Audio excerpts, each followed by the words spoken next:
All right, so let's jump into another deep dive. Today, Elise Stefanik, President Trump's pick for U.S. Ambassador to the United Nations. Yeah. We've got a ton of sources here. We've got news articles. We've got opinion pieces. We even found a FAQ document. Wow. Our goal. Yeah. To really get a sense of what her appointment could mean. Think of this like your cheat sheet to Stefanik's priorities, her approach, and the impact she might have on the UN. It's certainly a nomination that's generating a lot of buzz. Yeah. And for a good reason. Stefanik represents a potential shift in how the U.S. engages with the UN. Okay. And I think understanding her political journey is key to grasping what that shift might look like. Okay, so walk me through that journey. What should we know about her background? Well, she started her career as a moderate Republican, even criticizing some of Trump's statements back in 2016. But over time, she became one of his most ardent defenders, especially during the first impeachment. That's a pretty dramatic shift. What do you think motivated that change? It's hard to say for sure, but it's interesting to consider how this evolution might influence her approach to diplomacy and the UN. Right. Will she bring a more partisan perspective to the role, or will she be able to separate her personal political allegiances from her responsibilities as a diplomat? That's a great question. And from what I'm seeing in these articles, one phrase keeps popping up, America first. It seems to be at the core of her vision for the UN. Absolutely. Stefanik has been very vocal about putting American interests first and ensuring that U.S. taxpayer dollars are used effectively at the UN. In fact, there's a quote from her that really stood out to me. Okay. She said, "Our tax dollars should not be complicit in propping up entities that are counter to American interests." Wow. That's a pretty strong statement. What does that look like in practice? Well, for one, it could mean withdrawing support from UN programs that she sees as misaligned with U.S. interests. This could include programs that she views as inefficient, ineffective, or even those that she perceives as being critical of the U.S. It also suggests a potential shift in how the U.S. approaches multilateralism. So less cooperation and more going it alone. Potentially. Stefanik seems to be signaling a more assertive, perhaps even transactional approach to the UN. She's made it clear that she's willing to leverage U.S. financial contributions to push for reform and to ensure that the UN is serving American interests. And how might this impact the U.S.'s relationship with other member states? Do you think this could lead to more tension and friction on the world stage? It's definitely a possibility. Yeah. Not everyone will be on board with this America First approach, and it could create friction, especially with countries that rely heavily on UN aid or that have different priorities when it comes to global issues. Okay, so we've got this potential for a more assertive America First approach. What are some of the specific issues where we might see this play out? Well, one area where Stefanik's stance is particularly clear is Israel. She's a staunch supporter of Israel, calling it a huge priority for her ambassadorship. And her support goes beyond the typical talking points, right? Yes, she's made statements suggesting that she believes Israel has a biblical right to the entire West Bank, which is a significant departure from the traditional U.S. position of supporting a two-state solution. That's a pretty bold stance. What are the potential implications of that belief? Well, it could complicate U.S. diplomatic efforts in the region. It could make it more difficult to engage with Palestinian leaders and to work towards a peaceful resolution to the conflict. It could also alienate some of the U.S.'s allies in the region and internationally. And all of this is happening against the backdrop of the ongoing conflict in the Middle East. We've got the Israeli military operation in Jenin, the UN calling for restraint. It's a very tense situation. Exactly. Yeah. And Stefanik's stance on Israel has the potential to add fuel to the fire. It could embolden those who advocate for a more hardline approach and make it even more difficult to find common ground. So it seems like her approach to Israel is going to be a major focus of her ambassadorship. What about her stance on other global players like China and Russia? On China, Stefanik has been quite vocal about the need to counter Chinese influence at the UN. She's talked about building alliances with smaller nations to push back against China's growing power, and she's also advocated for the U.S. to take a more active role in leading UN agencies. It sounds like she's looking to take a pretty confrontational approach towards China. What about Russia? Her approach to Russia seems a bit less defined. She's expressed support for President Trump's goal of resolving the war in Ukraine, but she hasn't offered many specifics beyond that. So there's a bit more nuance there. Yeah. It'll be interesting to see how she navigates that relationship, especially given the ongoing conflict and the complexities involved. Absolutely. And it'll be interesting to see how she balances her strong support for Israel with the need to maintain working relationships with countries that may have different views on the conflict. It sounds like there's a lot to unpack here. We've got her America First agenda, her stance on Israel, her approach to China and Russia. It's a lot to digest. It is. And I think it's important to remember that these are just some of the key issues that Stefanik will be grappling with as UN ambassador. You're right. And to really understand her potential impact, we need to delve deeper into her background and her worldview. Exactly. And that's where we'll pick up in part 2 of our deep dive. Sounds good. So picking up where we left off, I think it's fascinating to consider how Stefanik's America First agenda might intersect with the current situation in the Middle East. Right. Especially her stance on the UN Relief and Works Agency, or UNRWA. Okay, so for those of us who aren't super familiar with UNRWA, can you give us a little background? Sure. UNRWA is a UN agency that provides assistance to Palestinian refugees. It offers essential services like education, healthcare, and humanitarian aid. So how does Stefanik's America First approach come into play here? Well, she's been quite critical of UNRWA, claiming that it's been infiltrated by Hamas and questioning whether it deserves continued U.S. support. Okay.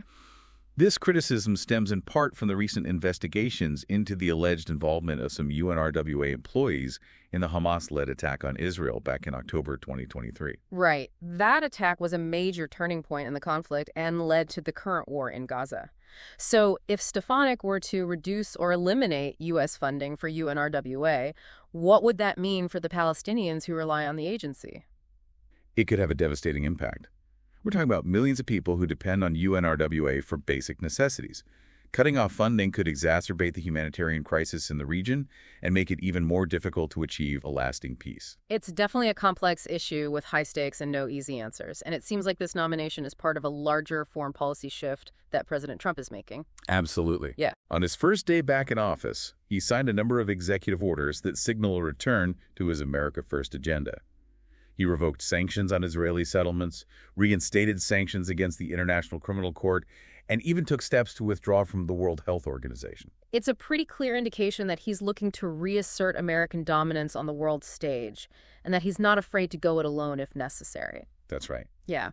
And Stefanik's nomination seems to fit perfectly with that strategy.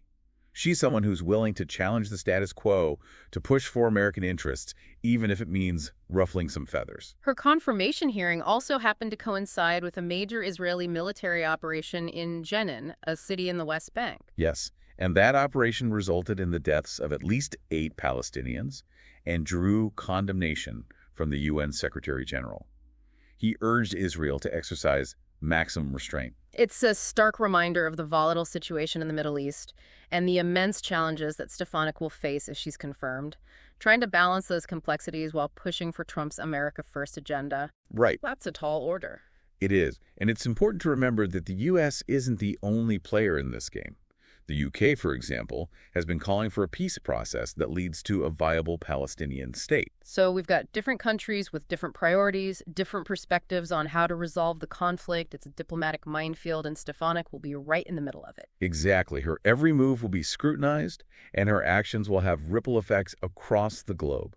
It really raises the question of what impact her America First approach might have on the UN itself. I was just thinking about that. She's talked about leveraging U.S. contributions to push for reforms, which could lead to some major changes in how the UN operates. It could, but it could also create a lot of tension and conflict with other member states who might see her reforms as an attempt to undermine the UN's authority or to impose an American agenda. And then there's her focus on combating antisemitism, which, while being a noble goal, also has the potential to be used as a political tool. That's a valid point.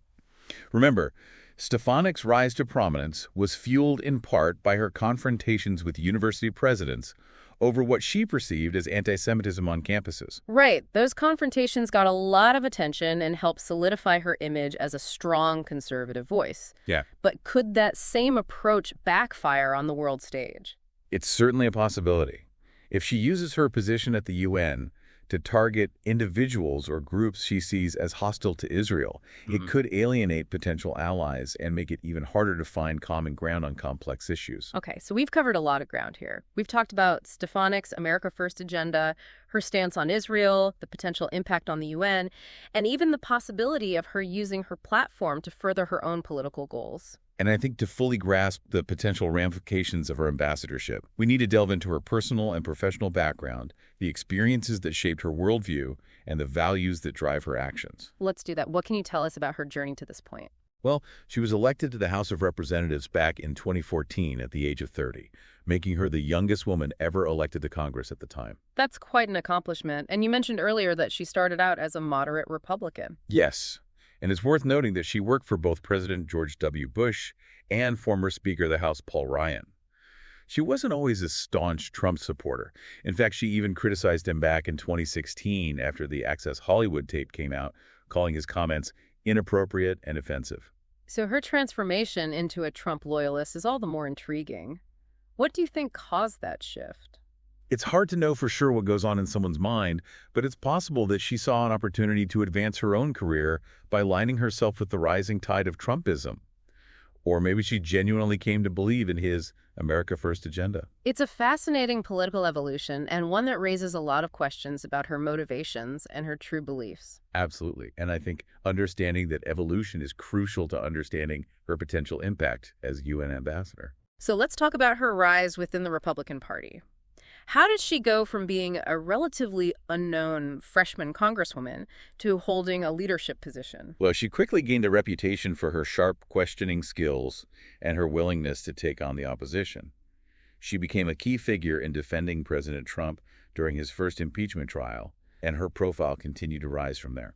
And that's where her confrontational style really came to the forefront, right? Exactly. Those clashes with university presidents, for example, cemented her image as a fearless conservative warrior who wasn't afraid to challenge the establishment. It seems like a combination of ambition, political savvy, and a genuine belief in the causes she champions. I think that's a fair assessment. Right. And I think all of those factors will be at play as she navigates the complexities of international diplomacy. Okay, so we've got this picture of Stefanik as a skilled politician, a fierce advocate for her beliefs, and someone who's not afraid of a fight. Exactly. And that's what makes her ambassadorship so fascinating and potentially so unpredictable. It's definitely going to be interesting to see how she handles the challenges and opportunities that come with this role. And how her background and her worldview will shape her approach to some of the world's most pressing issues. It really raises the question of what her long-term vision for the U.S.'s role in the world might be. Let's dive into that. What are some of the potential long-term implications of her America First agenda? So we've talked about Stefanik's America First agenda, but what does that actually mean for the U.S.'s long-term role in global affairs? Right. Is it all about going it alone? Yeah. Or is there room for cooperation? That's the million-dollar question, isn't it? Yeah.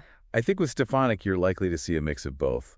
On the one hand, she's made it clear that she's not afraid to stand up for American interests, even if it means going against the grain or challenging traditional alliances. We've definitely seen that in her stance on issues like the UNRWA funding and her support for Israel's actions in the West Bank. Exactly. But at the same time, she's also talked about the importance of building strategic partnerships with like-minded countries, particularly in the face of rising Chinese influence. So it's not just about isolationism. Right. It's more about choosing who the U.S. works with and on what terms. Right. It's about being more selective, Yeah. more strategic in how the U.S. engages with the world. And it's about ensuring that those engagements are ultimately benefiting American interests. Which is essentially the core of the America First philosophy. Exactly. And it's a philosophy that resonates with a significant portion of the American public. It's definitely been a driving force in American politics in recent years. Yeah. So how do you think Stefanik's America First approach will play out on the global stage? Well, it's likely to lead to a more transactional approach to diplomacy. Think less about multilateral agreements and more about bilateral deals, often with an economic focus. So we might see her prioritizing trade agreements and security partnerships over things like human rights or climate change. It's certainly a possibility. And that could have a significant impact on how the U.S. is perceived by other countries. Right. Some might see it as a pragmatic approach, while others might view it as self-serving or even isolationist. And how do you think this will affect the UN itself? We've already touched on the potential for increased tension and conflict. But could it also lead to some positive changes? It's definitely possible. Stefanik has talked about the need to reform the UN, to make it more efficient and effective. Yeah. And her willingness to challenge the status quo could actually lead to some much-needed improvements. So maybe her appointment could be a catalyst for positive change, even if it comes with some growing pains along the way. I think that's a fair assessment. It's all about how she chooses to wield her influence. Yeah. If she's able to build consensus and work collaboratively with other member states, she could achieve some meaningful reforms. But if she takes a more confrontational approach, Right. it could lead to further division and gridlock. Exactly. And that's the big unknown. We'll have to wait and see how she navigates the complexities of the UN system and the global political landscape. Well, I think we've covered a lot of ground here. Yeah. We've explored Stefanik's background, her political evolution, her America First agenda, and the potential implications for the UN and for U.S. foreign policy. And as we've seen, there are still many unanswered questions about how she'll approach this role. But one thing is clear. Her ambassadorship is likely to be a defining moment for U.S. engagement with the world. It's definitely a story that we'll be following closely. And for you listening, keep in mind that this is just a starting point. There's always more to learn and to explore. Do your own research, stay informed, and form your own opinions. After all, that's what makes these deep dives so engaging, the opportunity to learn, to think critically, and to engage in meaningful conversations about the issues that matter most. Well said. And who knows, maybe we'll revisit this topic down the road and see how things have unfolded. That's a great idea. Until then, thanks for joining us for this deep dive.